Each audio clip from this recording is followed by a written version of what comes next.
the past of work or the past of business was Milton Friedman and the business of business is business, and we're extracting shareholder value at no matter the cost to humanity or other spaces. What we're doing is we're shifting over to a world where the business of business is creating value in a much broader sense. And we're starting to see, and we have for several years, right, that with the advent of B Corps, with the SEC now requiring, even though it's a broken model, that companies report their ESG progress.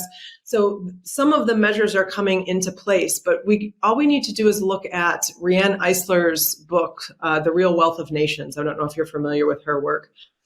But so she shifts the conversation of where we derive and define economic value from the market economy, solely the market economy, the government economy, and the illegal economy, sort of traditional economic speak, to now include community labor, to include unpaid household and family dynamic labor, to include the environment as a resource of the economy.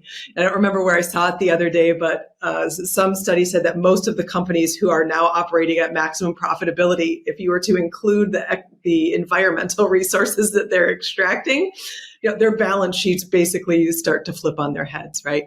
And so if we take this economic value and our definition of it, and we begin to shift it into a contemplation of overall value and ensuring that humanity not only survives but continues to thrive, then the fundamental business structures start to shift. How we evaluate things shifts. The very definition of GDP continues to shift, and on and on and on.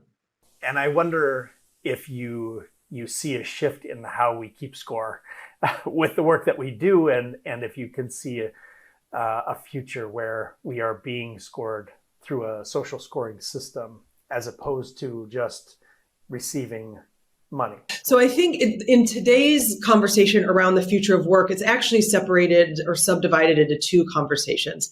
One is the future of work, and the other one is the future of working. So when we look at what we are reading in most popular press today, I would actually define that as a future of working. So how is this thing that we call work enabled by technology? Where are we physically doing it? Do I receive a paycheck, or do I receive, or am I sort of an entrepreneurial person out in the world generating value in that sense?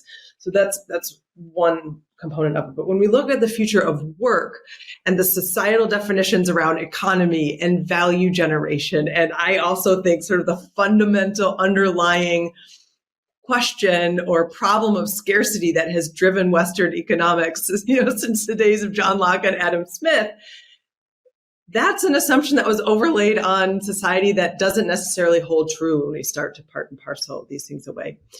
And so when we look at how we, the value exchange of, work for salary, I think if we're looking at a broader picture and broader perspective, that begins to shift. And then if robots are now or some version of robot, be it large language learning models or artificial general intelligence or an actual robot, are doing most of these tasks, then value generation, well, there are a lot of underlying assumptions there, but we'll just go with this for now. Value generation is the scope and span of it also needs to be expanded.